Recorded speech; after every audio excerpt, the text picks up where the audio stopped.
with us, and we have 4 panelists. So we have decided to allocate about 7 minutes to each of the panelists, and we'll go for 2 rounds. First round is for 4 minutes, and the second round is for 3 minutes. But before I get into the panel discussion session, I would like to tender an apology. In a digital transformation conference, I will be using a paper because I'm in the first stage of my cataract, and this back flashes of the flash creates some problem for my phone to read, so please excuse me. At the very beginning of this session, I would like to engage the audience in such a manner that very strictly, in 1 or 2 sentences, can I get 3 to 4 issues from the audience which you would like our panel members to keep in mind while they answer. So please, can you help us with the mics? Couple of issues, 3 to 4 issues, but please give 2 to maximum 2 sentences. Can you have some microphone? Just share your issues which you want us to cover. Can you hear me? Yes. Yes. So I wanted to ask this question in the last... Not a question, your issues. Issues, yeah. We're talking about cross-connecting devices that have certain keywords which enable them to listen to you, right? How does one ensure that they're not invading your privacy, because now there are devices around you that are constantly listening to you, watching you, and they know everything about you, right? How does this technology build trust in the recent events like, Alexa being alleged of listening to you, and, everyone, there's this breach of privacy even from Facebook and everyone. So how does one ensure that trust? Okay, I'll request the panelists to keep in mind. Any other, here there is a requirement.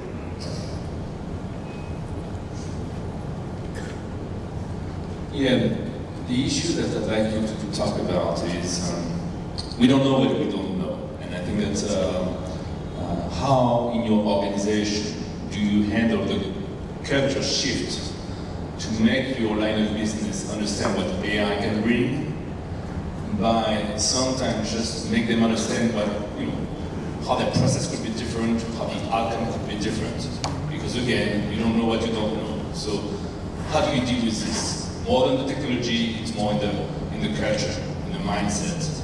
So that would be interesting. Very interesting point. If you don't know what you don't know, then you don't know how to fix it. So that's very important point. We have to keep it. So we must have to know what we are doing. So here, can you give the microphone here? Here, in the front row.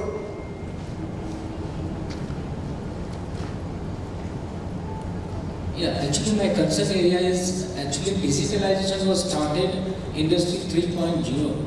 Now we are today into 4.0 industry. Now it is a phase of augmentation, AI, MIL. Now still we are talking about the digitalization. So how we are going to cope up straight jumping from this stage to this stage, because we are a little bit late. So there are implementations, a lot of issues are there. So how we are going to cope up? Because that for implementation, people, process, these are the major activities are required to be in line. So I would like if you can highlight some of the points for that. Okay, good point on people and process. The last one from that gentleman. Hello, my name is Bhavesh. I want to know this AI, ML, whatever we see today, it works mostly on past historical trend or other data. So how the technology will help in reducing the noise and predicting the better results. So that's my question to the panel. Okay, my issue. Thank you, and we'll keep it in mind certainly. Just one point. Just a few words before I start the panel. Just one point. One more point? Yeah. Yes. Sorry. Okay. Yeah. Please. The flash is Myself, Abhay Kirade, I work with NMIS University. Yeah. Now we are talking about the current landscape, overall landscape, and then it has multiple technologies which are there as a part of the whole landscape, right from data capture to the AI adoption. Even we have blockchain and other technologies also together. So all those technologies need to really talk to each other in a holistic way in order to reach to some solution. So how it is going to, when we are talking about AI adoption, how we are looking at the adoption of this, integration of all these technologies together. Excellent. Good point. He's talking about integration of technologies, and that's the point where I'm going to start. Very interestingly, let me tell you, 2017 there was a study of the digital world by Deloitte University, and they say that in 2017 the world data size was 4.4 zettabyte. 1 zettabyte is equal to 1 billion terabyte. So from 4.4 zettabyte, it will rise at a 39% CAGR rate and increase to 44 zettabyte of data by 2023. But the interesting part of the study was that in 2017, the analyzable data was just about 23%. That data would increase to 37%, and I'm today very encouraged by the first keynote presentation, of course not the virtual presentation, where we heard about Samsung doing a lot of work about data generated in the mobile devices. But very interestingly, let me tell you, the first underpinning of AI analytics and artificial intelligence points were raised somewhere in 1956, just about 2 years after my birth, by three gentlemen called Alan Turing, Marvin Minsky, and John McCarthy. So AI is not a very nascent subject, but what has happened in this world, that with the increase in speed of computing skills and computing capability of the machine, we are at the cusp of a revolution, and the revolution has already started. Like somebody said, Suresh Prabhu said yesterday, if the tsunami comes, we can stop it, to welcome it. And that's the kind of situation we have today, and we are going to start this panel discussion session in this kind of a situation. But let me tell you what I spoke yesterday in my keynote, that technology by itself does not have any morality, ethics, and emotional intelligence. I repeat, technology doesn't have morality, ethics, and emotional intelligence, but the technologists have. I was about to ask a question to Dr. Veach. Suppose tomorrow a kid knows what is pornography and he asks Alexa or Bixby, what is pornography, open some sites for me and start displaying in front of me what happens. So will the age also be an important factor for Bixby or Alexa to talk about? So technology has to be applied in the context of ethics, morality, etc. So I will come to first Dr. Param. So you have heard me about my review. First question is, will AI, RPA be our friends or our foes? Point number one. The technology doesn't have all these three qualities technologies have. So the quotient content in the technology of morality, ethics, and emotional intelligence to the extent of engineers and data scientists and digital scientists who are working. What is your view on it? How are you ensuring from the technology world? Morning everyone. So we often talk about RPA and AI in context of each other. We always say. But let's understand what is RPA. RPA is none other than it's mimicking the human action. Whereas AI is, what does it do? It simulates the human intelligence by machine. So this is a distinct differentiation between the two. Are they complementary to each other? Yes. So that's how I feel they are the friends of each other, and enormous value can be explored if they are used in a complementary fashion in a right and positive way. So that's the context we're going to set it up. Now, just look at the where is an RPA which is an use case. RPA is largely used, and I'm sure each one of you have experience in your organization. We use it where there's very rule-based processing is happening, or some kind of data entry is happening, which is a very structured way, and then there's not much flexibility. There you can use an RPA. RPA always will act about cognitive ability, and that's where the AI will come in and is going to pitch in and make a complementary set. Now, how do we see that RPA aiding AI or AI aiding RPA. This is a distinct thing which you keep seeing in the industry. Now, AI primarily needs huge data on which it can take decision, quality of the data on which you can start predicting one of the questions which came, can we do the prediction and all kind of thing.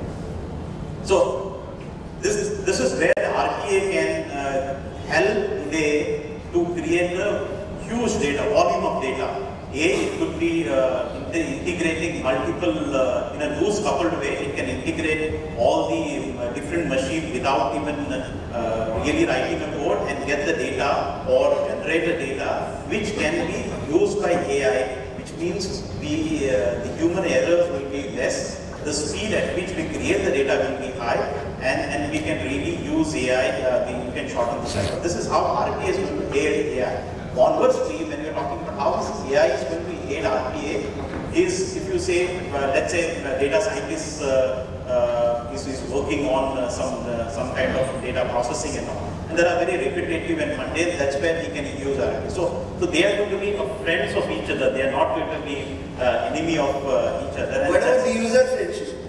Sorry? User friendship. Okay, so user friendship is a topic which has always been in discussion and every company talks about. But remember, when the computers earlier came, there was always a fear of my jobs will go or my manual activities are going to go, and so the same feeling is also coming.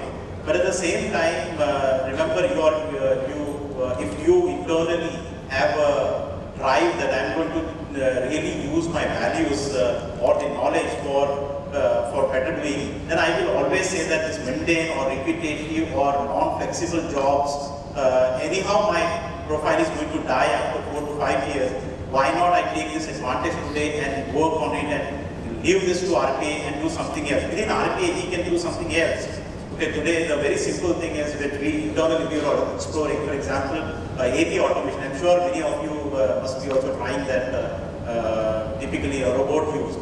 Now, what happens is suddenly if there are 30, 40, 100 people doing AP automation, it sized to 10 people or 15 people. What do we do about those people who are going to be get released from those things? If somebody's core job is 80% AP, he will be completely flipped off. But we looked at it differently, those people who are going to be out of this, as they have been working in this AP automation for several years and they know the data much more better than a robot. So can we use them as a data analytics people when they become the outdated in the area of a data analytics? So this is a profile which you can post them. And there's always an option for alternatives to use them because they have some rich knowledge. Now, answering the second question on the ethics side, let's skip that. The clock is also. Yeah, clock is aware of it, so I'll take 2 minutes. Today we have two motors, data and information, which are creating a lot of havoc, like these two men. So data today has been data scientists. Predominantly, they work a lot on data, and that's where the moral comes from the data protection, data privacy protection side of it. We write a lot of automated engines and all. Whether are we biased when we write the rules? That's where the whole result can go. Right? So when it comes to ethics, which is probably one of the whether it is Alexa or how do you really take care that we don't infringe into this? That's where I think the ethics value, because if you take the circle of ethics, it will have one corner as regulatory values, it will have your own code of conduct as a part of ethics, it will be research side, it will be all this side. If you bind your development or you are morally well take into consideration these part of it, I'm sure we'll be able to fairly able to conduct. Today there are not much I would say data scientists not giving much attention towards it. But I think when they work within the organization, as organization puts those ethical values with it, it should take care of it. That's my opinion. Right. So let's request my panel members, please get clock also 4 and 3. So I'll come to you, Amit. Very interestingly, We used to know historically that there is one David and many Goliaths. But in Indian banking sector, there are no two sets of Davids. One is private sector David and the public sector David. Amit represents the public sector David, that is the State Bank of India. So we are happy to have him with our panel, and we would like to definitely not indulging without breaking the non-disclosure part of privacy of your bank. Can you tell us what is the status of adopting AI and RPA by your banking system? And what you are going to do in future in the matter of giving services to your customers, and in State Bank of India there are village level customers, in a more simplistic manner for not only banking but also for investment management and wealth management with the help of AI and RPA. Good morning all. I would take up the question in two parts. I will talk about not the specific what we are trying to do, but what is the journey what we are trying to take about. And we have launched the first digital bank of the country, which is YONO. And I would touch upon one of the points wherein we have talked about the profanity, where the kids tend to on the profanity. Now that digital bank, you can open your account yourself. So you get an option of uploading a photograph. If you try uploading profanity pictures or pictures which are having certain, features, it won't allow. It runs through an AI engine in the background, which checks on. The second point which I would like to tell about, say for example, you have been, when it comes for RPA and machine learning kind of a thing, the journey what we are taking up to enhance the customer experience. So if you as a customer, I know you have been traveling abroad a lot and you have been coming back to India, what kind of services we are providing. So in future what we would see, so once you land at an international airport back to India, you would get a notification in your app saying that the State Bank of India is offering a free foot massage. That is the data point what we are gathering from your spend habits, what you are doing and how you are doing. If you are a foodie, we will give you and we know how you are moving around within the city, we would give you a 200, 300 rupees voucher for the best place where you are stopping your car and trying to find out whether there is buy one, get one kind of things free anywhere. So these are the things what we are trying to talk about. The future lies on knowing your customer well, and we are working, we have put customer in the center. We are changing, we are transforming the whole brand altogether. We are transforming every journey what you see. Just to touch upon the investment part of it, on YONO you can do all the investment sitting at your home, whether buying a mutual fund, life insurance, we have buying JVs, and you can do your credit card payments, etc. The same app itself. At the same time, what you are going to get, you are going to get more offers. And these would be exclusive offers, right? So it's not like these are not running into, that everybody would get it. So you can share it with your friend that I got, a 500 rupees voucher. Did you get it? And he said, I won't get it. I didn't get it. So the point is, if you are maintaining a good relationship. One of the use cases for which I am very passionate about, we all have got kids, they are going into colleges, they are studying. What we are building up a new solution. So I know the parent is having a very good relationship. He has got a home to keep all his investment with the bank. So when his boy or girl would get out from a graduation, why can't a bank give a car loan to a boy or girl on the first day of his job or her job? Because we know, without any collateral, right? Because we know the parents have been a good customer to us. So that's a kind of an AI, and when we are trying to put it, it's a long journey, so it takes some time. Interesting. Anish, I'll come to you. You being very young, so I think you will answer my question, but dispassionately yet passionately, because there are two dimensions to this question. Okay. See, the world is suffering from a very diagonally opposite problem. In countries like Canada and North European and Western European countries, there is a population crisis, people are reducing. So AI, RPA, robotics is a welcome solution for them. Yet in this area in India, we are having 1.3 billion people and we are trying to get them geographical job. But your dimensional issue is that in healthcare industry, we have to serve people with the lower cost. So AI and RPA is a very welcome tool. On the other side of this issue is that large number of millions of technically qualified, non-technically qualified people are working.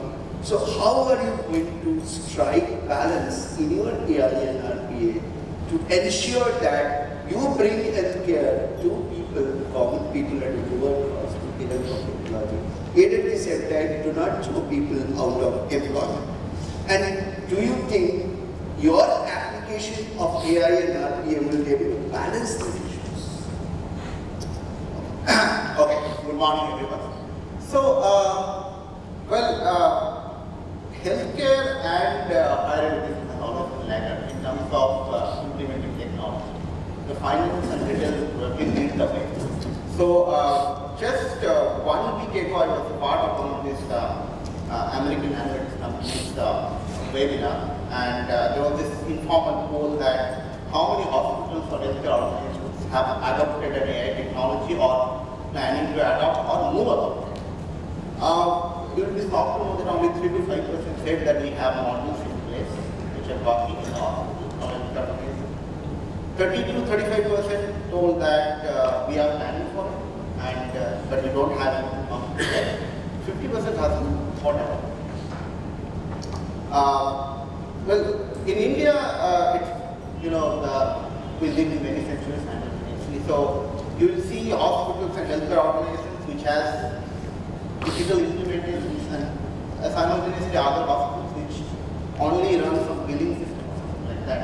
In fact, the electronic medical record, which is the core of serving patients through AI, because that will be a data set which will allow you to future build models and other things, are very difficult in India. But then to answer how we do it. So, to give an example, in our busy hospitals, there are almost 1,000 to 1,500 X-rays every day which is being scanned. Now, all those X-rays need to be reported by a radiologist, and which is a very specialized profession. You don't get them easily. And what happens is he does it, or you got first or first service. So you can't prioritize. You don't know well in advance that who needs to be prioritized, who not. So we are really trying to build a model where it doesn't tell you the diagnosis, it just tells you whether it's an abnormal or normal X-ray. And obviously all the X-rays need to be separately looked by the radiologist, but you can prioritize. The moment AI says this is abnormal, you can pick that up quickly and report it. Okay? So what happens is normally our turnaround time for X-ray reporting is 1 day, somewhere it's in 3-4 days. What AI will do is it will prioritize quickly there, and it will try to reduce that ticket. That is one portion which can be done. So when it comes to AI reducing the work and the cost, any job, not all doctors are the same. Few doctors actually see patients, few doctors don't. Radiologists never see the patient. So any profession which does not have a direct interaction with the patient can be to a certain extent automated, and that will lead to reduction of the cost. While on a basic job which is nurses, right? Now only 30 to 35% of her or his job can be automated. Rest 60 to 65% can never be done. So what happens is that the way to interpret is that when there is a pinnacle of AI and everything running on AI, the way to interpret is that there won't be a reduction of 35% of nurses. Actually, a same number of nurses will be able to process 35% more patients. And so what we'll have is a productivity gain. And I think it's cliche to even point out that the lack of medical manpower in our country. It says that almost you have to double the number of manpower by 2030 to actually provide the universal health care. So healthcare is the least affected industry in all of it. That's a pretty good information. Let me tell you, I write every month a 1,000-word column in the magazine of Institute of Cost Accountants of India on digital transformation. I was researching about an Indian lady in Bhubaneswar, She's only studying the images of sonography, of stomach, of human body, and she's trying to understand the bubbles which are there inside whatever is being studied, and saying on a proactive basis whether this man or woman is susceptible to cancer depending upon the size of the bubble. Again, in MIT, US, ECGs are being silently searched with the permission of the patient, and in 15 minutes, the data analytics of the ECG is taken by this particular guy. The MIT students have bifurcated the people into two groups, prone to heart attack and not prone to heart attack. So that's the part where people will not be thrown out of employment. I'll come to you, Mr. Partner. Recently, I researched out another very interesting loop called PDP loop. What is called physical, digital, physical loop. In this loop, AI and RPA, particularly AI, will be able to help business managers to reverse map their strategy from the marketplace to the business. Previously, our planning used to be from business to market. We used to implement what we used to implement. Now we have to implement and strategize what market wants us to implement. And in that process, I have to bring the strategy from market to the business with the help of the data analytics AI and RPA to take that strategy with an implementation initiative to the marketplace. Now, if this is what is the future looking like, Mr. Bhattnagar, can you please share with us, is AI going to help us in this way?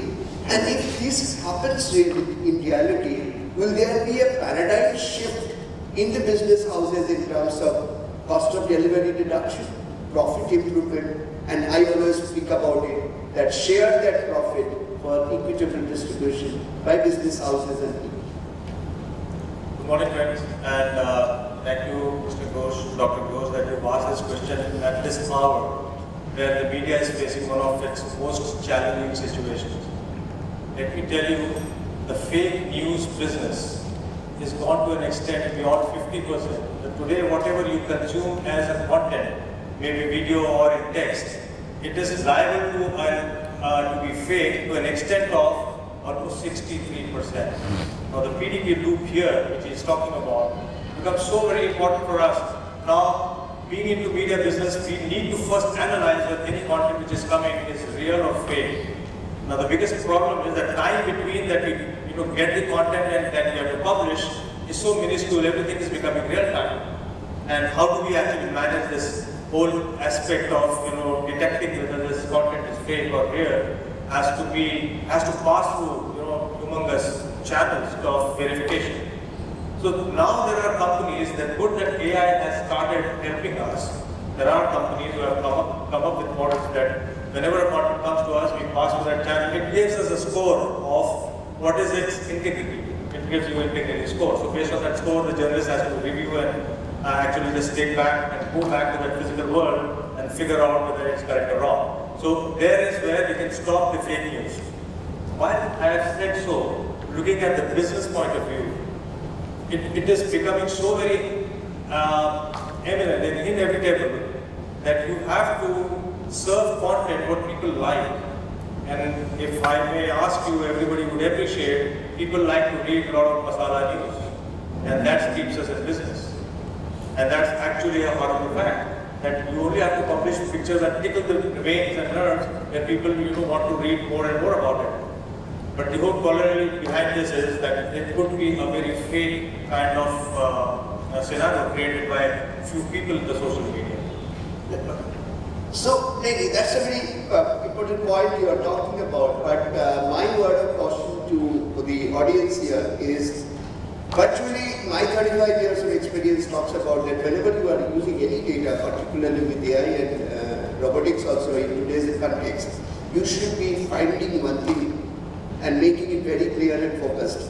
What is the relevance of this data in your PDP strategy making, and what is the quality of this data, and whether this data will be repeated or the next data will be unique, so that you have a little predictability.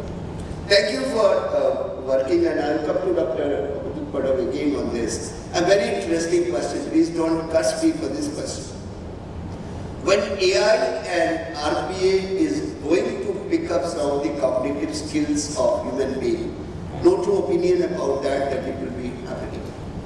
Will AI and RPA will also be prescriptive enough to point out to human being that, hey, these are the cognitive work I can do, you solve it for me. That means AI and RPA pushes me to think more, become more cognitive in terms of its own capability to stay ahead of AI.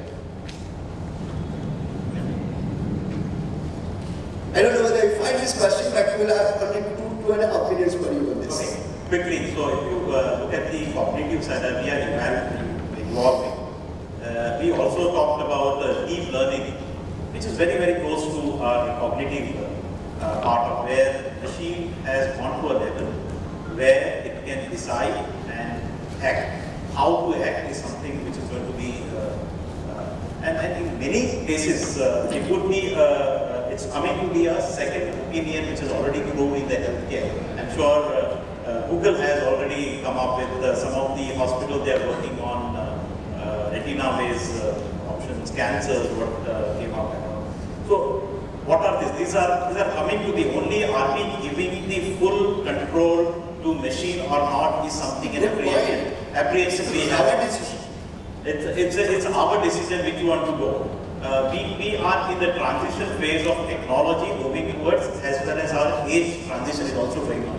So most of, let's say in the healthcare where we come from, pharmaceutical and healthcare, where most of the, especially in healthcare, things have moved drastically, models are available, the image processing has gone to the level where deep learning has already gone into it, cognitive decisions are, cognitive is already in the place. So it left to us where we want to put them. It happened with Geo also, right? It's the same thing. Geo was always secondary for us, and the others were. Now Geo has taken the forefront. So it's always going to happen.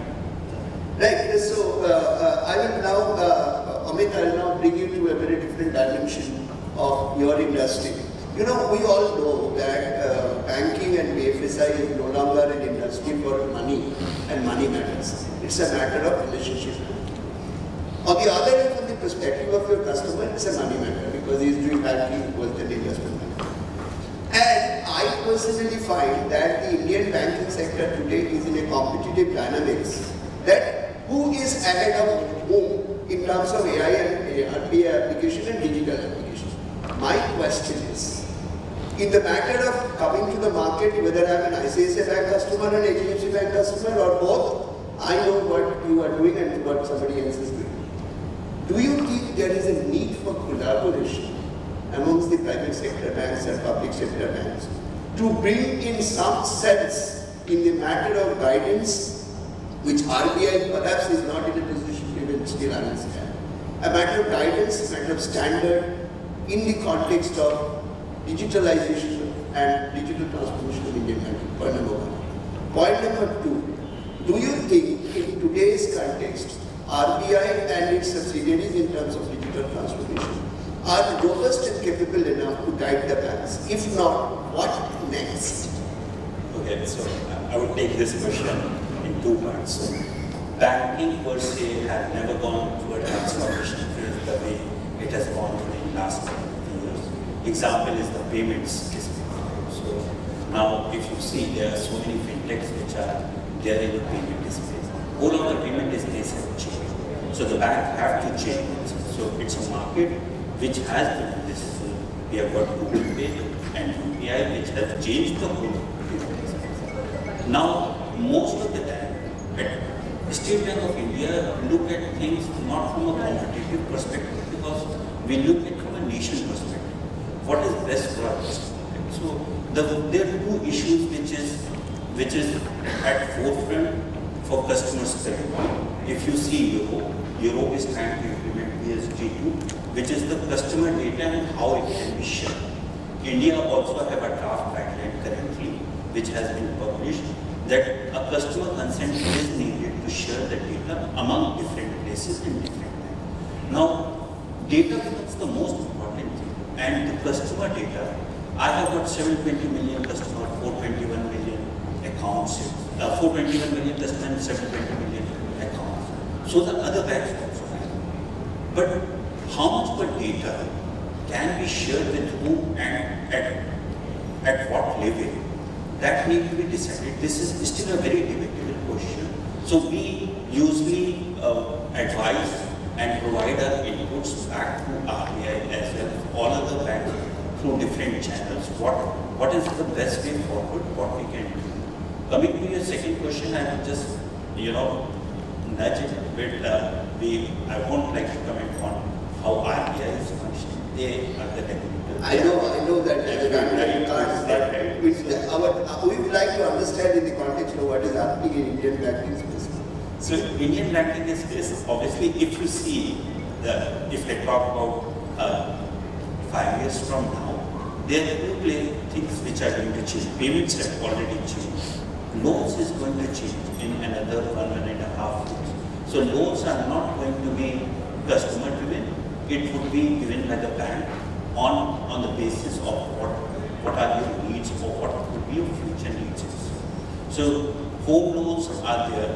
The other type of loans what we have seen, where a lot of SMEs have found a problem to approach bank to have a working capital loans to be sanctioned because there are a lot of regulatory part of it. It's not like that bank doesn't want to give. So we are trying to automate that kind of thing. I'm so encouraged by this answer. MSMEs contribute 40%. And so we are talking of doing around 50 crore rupees of a loan in a digital manner. In maybe 30 minutes kind of time, we should be able to. And because every time banks have been requesting the data, now that all data is available, right? So earlier it was not that much integrated. So banks have to ask for the data. Now you have got your civil report, you have got your spend report. With the GST getting integrated, we know what are your inwards and outwards for your organization. It helps us to make a decision very quickly. Otherwise, you were supposed, MSMEs were supposed to submit a lot of documentation. That is going to change. Give or take another 2 quarters. And the state bank would be enough open. We have also changed one more thing, which I would like to point out. The agri sector itself, right? So the agri sector, we have launched an agri gold loan, where the farmers can get a gold loan against their whatever land they have. It doesn't matter. And it's a digital process, right? So you can go to YONO and apply for an agri gold loan. It will be approved instantly.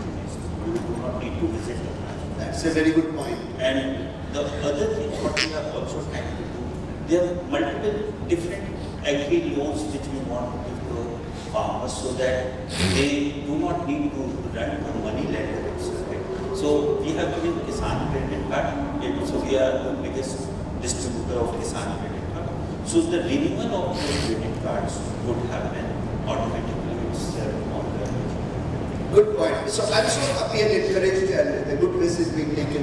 MSME and agriculture, the two drivers of Indian industry. It's a very interesting point. I'll come to you, Anilesh. My first question to you is of more generic nature. Now coming to specific, like Amit has just now talked about, what is your own organization in the context of adopting AI and RBA doing? We have 7 minutes, we have to give 5 minutes for the audience. I think we'll crave indulgence for about 4 or 5 minutes from the organizers.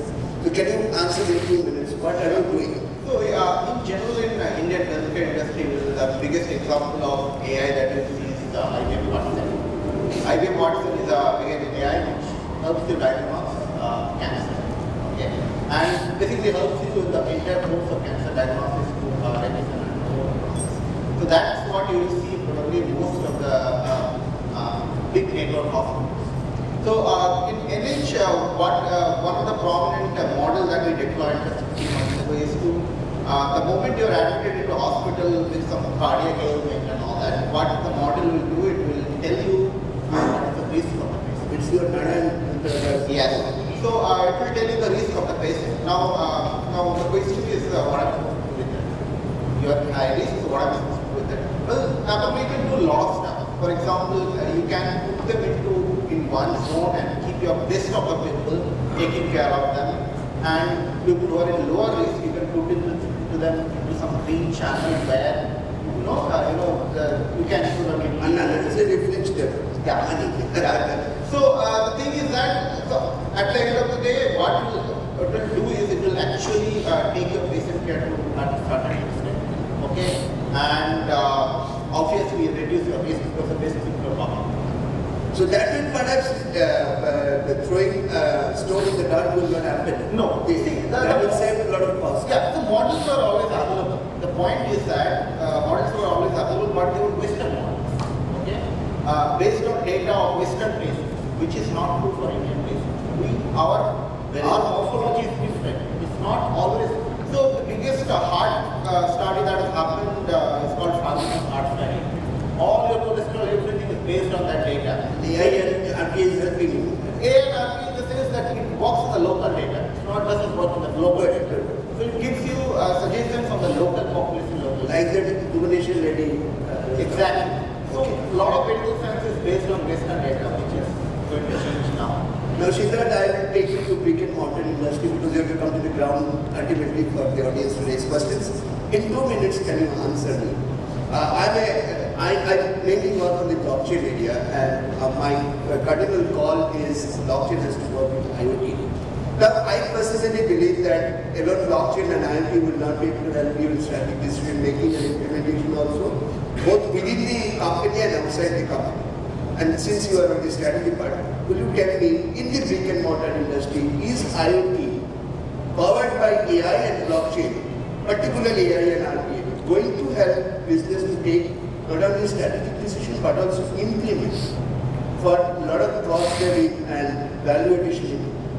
Yeah, for the manufacturing in the appliances, you find that this technology of IoT, AI, and RPA is going to work wonders. Like, for example, any appliance in your office or home is going to tell you what kind of replacement it needs. And you don't need to do anything in orders by itself. And again, you don't have to do anything else. The person comes and fixes it. So you have a sustainable revenue model here. When you're doing in your manufacturing, in all your devices, in all your appliances, you have the IoT. In India, a lot of IoT applications are coming out. Yes, already. Particularly maintenance. Yeah, and thanks to Dr. Vikram, I saw one of their washing machines doing the same thing. Yeah. So as a consumer, I didn't need to do anything. And everything went on into change. I simply got the information that this certain part has to be changed.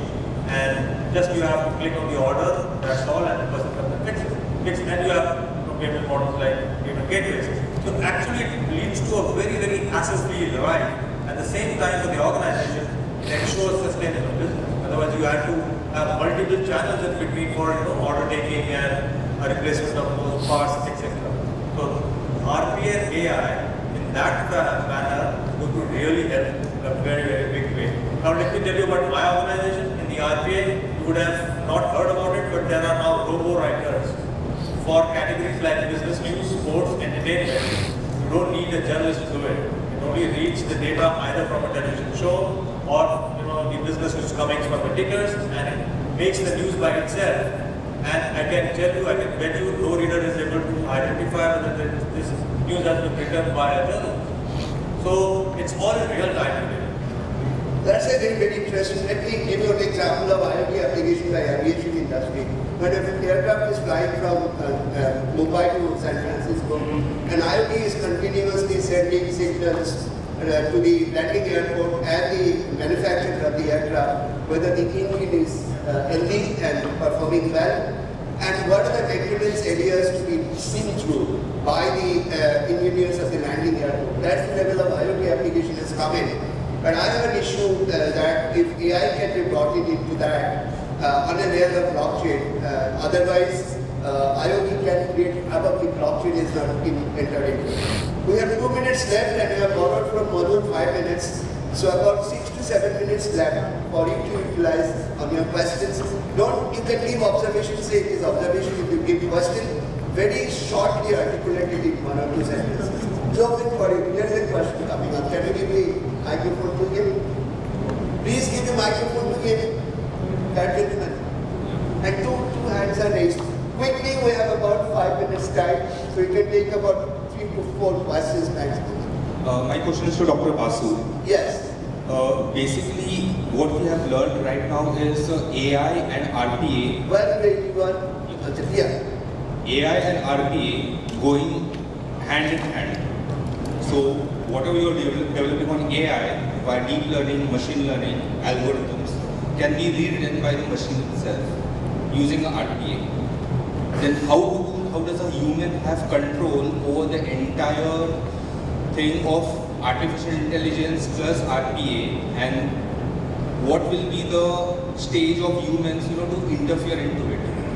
That's a big question that I'm still researching on it. But I'm equally eager to know as you are eager to know. But let me tell you one thing. Whatever I've been studied, AI is going to help RPA. It's not RPA going to help AI.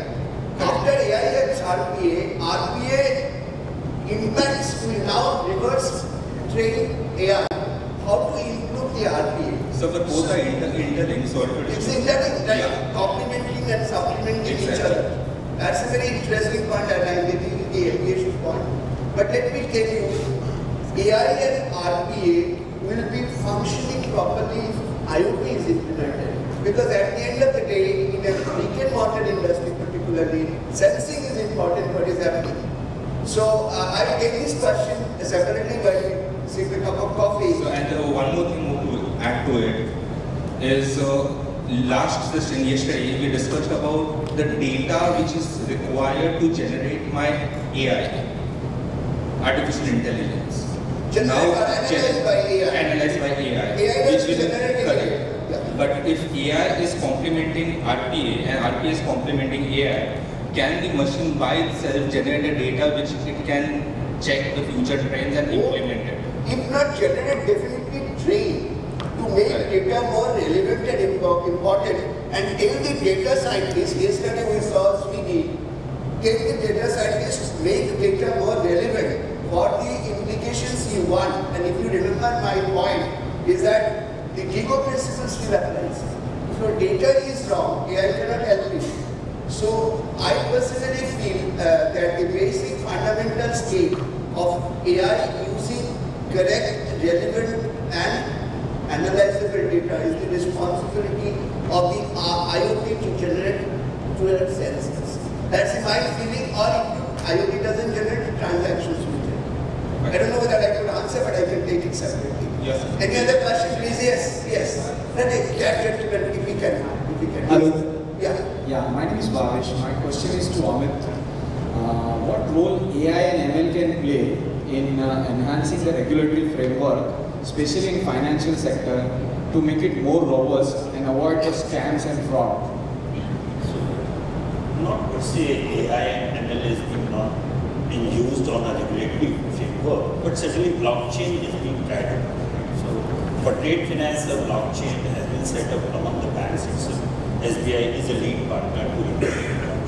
I believe we are still some time away from using for regulatory framework, because so idea is good, but it's not there.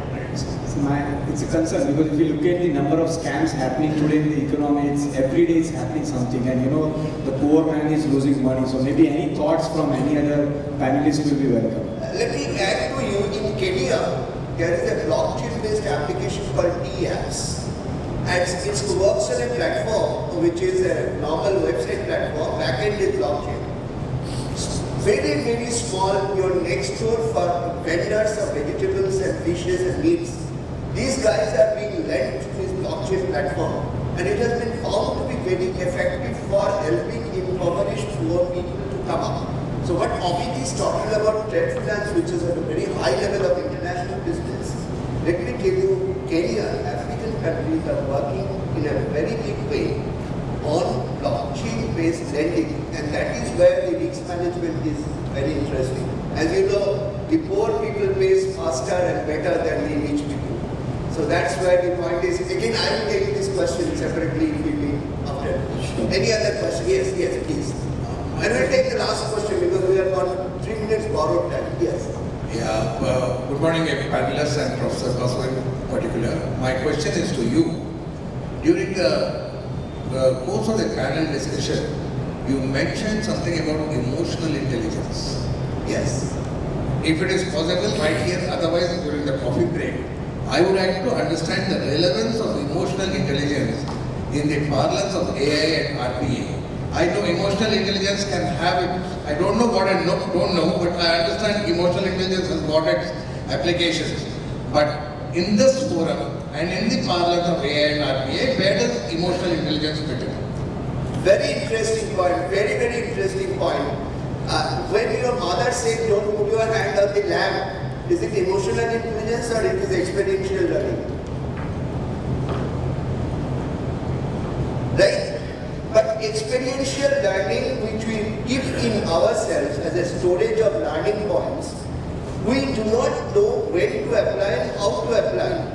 Knowing when to apply and how to apply your experiential learning comes where the emotional intelligence comes in.